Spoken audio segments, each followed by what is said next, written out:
दोस्तों, हमारी एक कमी है, बल्कि यूं कहें कि हमारी ही क्यों, यह पूरे के पूरे प्राणी जगत की कमी है। और यह आज से नहीं, आदिकाल से चलती चली आई है कि हम उसी के सहारे अपना पूरा का पूरा जीवन यापन करना शुरू कर देते हैं। यह सबसे बड़ी कमी है। तुलसीदास जी ने रामचरितमानस में भी इस चीज का वर्णन किया है कि एक इंद्रिय जो मानव शरीर में होती है, मानव शरीर में 5 तरीके की इंद्रियां पाई जाती हैं, और इन 5 इंद्रियों में एक इंद्रिय ऐसी होती है जो दोषपूर्ण है, और वह दोष हमारे पूरे जीवन को अर्थ का अनर्थ बना देती है। आप जानना नहीं चाहोगे, अगर जानना चाहते हो या जानते हो तो आप उसी पर वर्कआउट करना शुरू करो। और जो लोग नहीं जानते हैं उन लोगों को बताना चाहता हूं कि हमारे शरीर की सबसे बड़ी दोषपूर्ण इंद्रिय है हमारी देखने की क्षमता। हम जब तक अपने दृष्टिगत समाज को देखेंगे तब तक हमारे भीतर से मानव की सारी प्रवृत्तियां, विसंगतियां, दोषपूर्ण, सदोषपूर्ण सभी तरीके की पहचान में आती रहेंगी, और हम इसी माया मोह के जाल में फंसे रहेंगे। तो जब तक हमारी देखने की नजरिया या देखने की शक्ति नहीं बदलती है, तब तक हम एक ही धारा में बहते चले जाएंगे। और जो समाज में दिखा रहा है, पूरा समाज हम लोगों को जो दिखा रहा है, वही हम देखेंगे, वही महसूस करेंगे, वही जानेंगे, वही कार्य भी करेंगे। और इस खेल में हमारा जीवन नहीं बन पाएगा। हमारा जीवन तभी बनेगा ना जब हम अपने ही अंतर आत्मा की आंतरिक दृष्टि को जानना, देखना, समझ लेंगे। क्योंकि हमारी अंतर्दृष्टि ही एक मानव में बड़े बदलाव का प्रतीक होती है।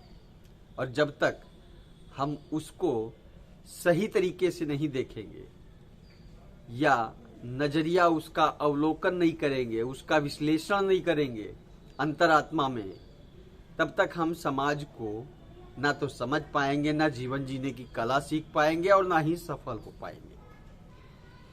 तो सबसे बड़ी बात है कि हमें हर चीज का, हर बात का, हर परिदृश्य का विश्लेषण भी करना चाहिए। इस सृष्टि में वह सब मौजूद है जिसकी हमें जरूरत है।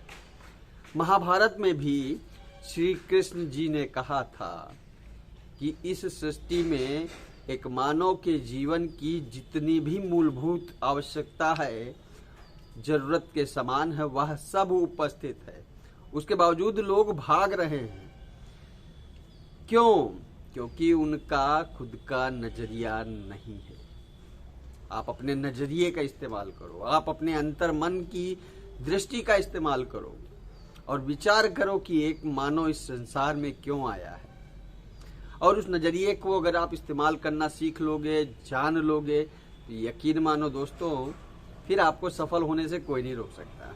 क्योंकि उस जगह पर हम अपने ही अंतर मन के युद्ध में फंस जाते हैं, और उस युद्ध के चक्रव्यूह से बाहर निकलने का रास्ता खोजना शुरू करते हैं। और यही हमारी सबसे बड़ी समस्या है। हम अपने जीवन में दुनिया भर की बातों को देखते हैं, सुनते हैं, समझते हैं, लेकिन जो रियल फैक्ट है ना, उसे समझना भी नहीं चाहते, जानना भी नहीं चाहते, देखना भी नहीं चाहते।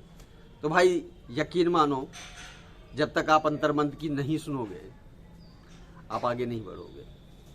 इतना तो तय है। अंतर्मन की सुनो, आप पैसे की तरफ मत भागो। सच्चाई, ईमानदारी और अपनी कर्तव्य निष्ठा के प्रति जागरूक होकर अपने कार्य को पूर्ण करने की योजना पर ध्यान दो।